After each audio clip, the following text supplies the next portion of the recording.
쫓기지 않는 50대를 사는 법. 낯선 길을 즐겨 찾는 자는 늙지 않는다. 길이 끝나는 곳에서도 길이 있다. 정호승 시인의 시가 있다.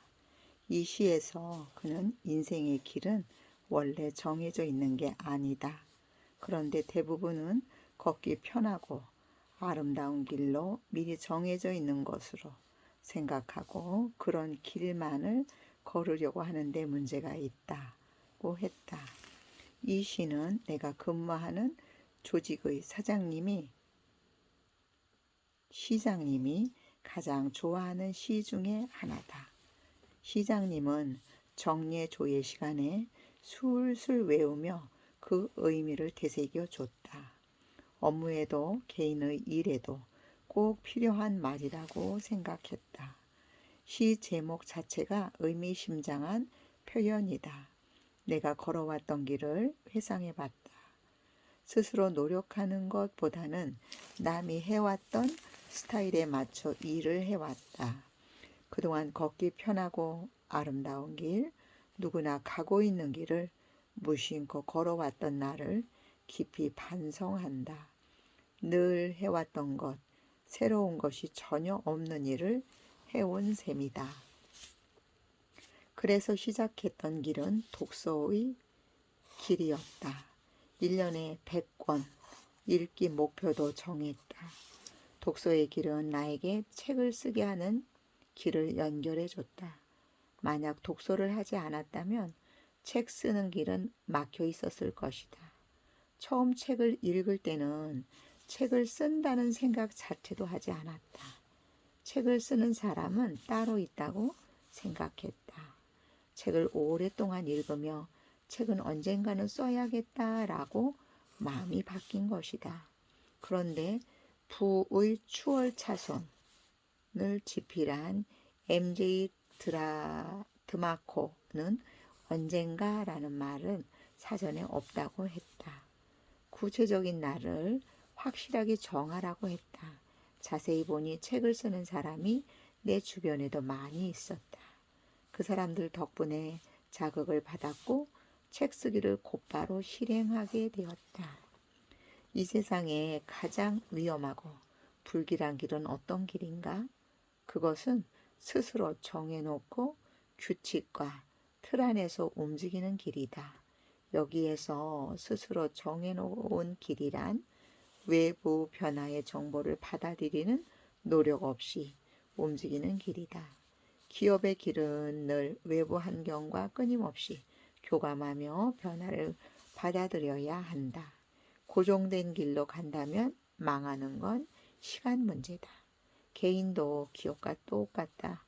외부 환경과 끊임없이 교감하면서 내가 가야 할 길을 스스로 만들어야 한다. 새로운 길을 가는 방법 가운데 하나가 공부다. 공부는 변화를 받아들여 새로운 길을 갈 수 있는 첫 번째 열쇠다. 어제의 정보가 오늘에는 더 이상 유용하지 않는 시대다. 과거에 머무르는 사람은 변화에 둔감하다. 나이가 들수록 의식적으로 새로운 것을 받아들이는 노력을 해야 한다. 이것은 공부를 통해 가능하다. 공부를 하면 스스로 가지고 있는 고정관념과 생각의 틀을 깰 수 있다. 공부를 하면 사고의 유연성을 적극적으로 할 수 있기 때문이다. 유연성은 인위적인 것보다는 내면에서 스스로 변화하고자 하는 마음을 말한다. 또 하나의 방법은 여행이다. 2018년 6월 나는 남미 페루 쿠스코 호텔에서 여행객들과 만나기로 돼 있었다. 혼자 인천공항에서 미국 LAX 공항을 거쳐 꼬박 24시간을 넘게 비행기를 탔다. 1박 2일을 비행해 쿠스코 호텔에서 일행을 만났다. 9박 10일간 여행자들과 함께 마추픽추와 안데스 산맥, 라레스 트레킹을 했다.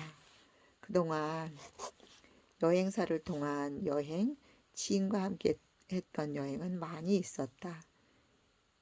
세계 5지를 혼자서 여행한 것은 남미 여행이 처음이었다.